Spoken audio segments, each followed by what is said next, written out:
Now let's see section 150 which talks about the data bank of independent director. ये जो section 150 है ये बात करता है कि एक डेटा बैंक मेंटेन किया जाएगा.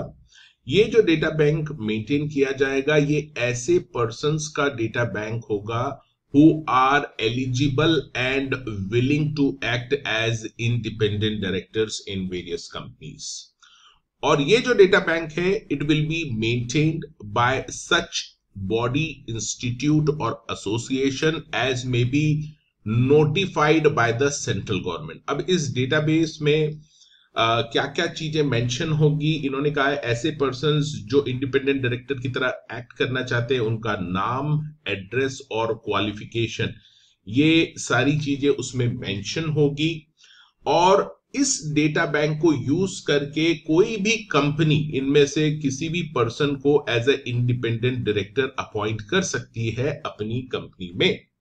बट ये फिर यहां पर क्लियरली कहते हैं कि ये जो रिस्पॉन्सिबिलिटी है of exercising the due diligence का मतलब है ये जो पर्सन जो भी सिलेक्ट कर रही है company to be appointed as independent director, whether he is fulfilling the criteria of independent directors for that company or not, this responsibility of checking will be of the company itself. तो company को वो check करना होगा कि ये person fit है या नहीं to be appointed as independent director. इसके बाद ये सबसेक्शन 2 जो है ये कहता है कि ये जो भी इंडिपेंडेंट डायरेक्टर है आप अपॉइंट करेंगे इस data bank, it should be approved in the general meeting. General meeting में इसका अप्रूवल होना चाहिए अपॉइंटमेंट का. And there will be one explanatory statement which should be annexed with the notice calling general meeting. जो भी notice भेजा जाएगा general meeting call करने के लिए उसमें आपको जस्टिफिकेशन देना होगा for choosing this person to be appointed as independent director, कि इस पर्सन को हम इंडिपेंडेंट डायरेक्टर अपनी कंपनी में कैसे अपॉइंट कर सकते हैं, क्या क्राइटेरिया ये फुलफिल कर रहा है, नहीं कर रहा है, एलिजिबिलिटी, उसकी एक्सपर्टीज, एक्सपीरियंस, उसका आपको जिक्र करना पड़ेगा उस एक्सप्लेनेटरी स्टेटमेंट में.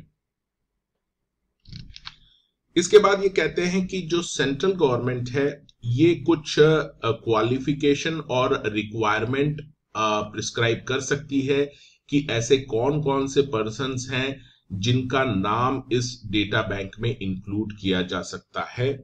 तो केवल वही लोगों का डेटा बैंक में नाम होगा जो कि प्रिस्क्राइब्ड क्वालिफिकेशन और रिक्वायरमेंट को फुलफिल करेंगे, उन्हीं का नाम इस डेटा बैंक में होगा.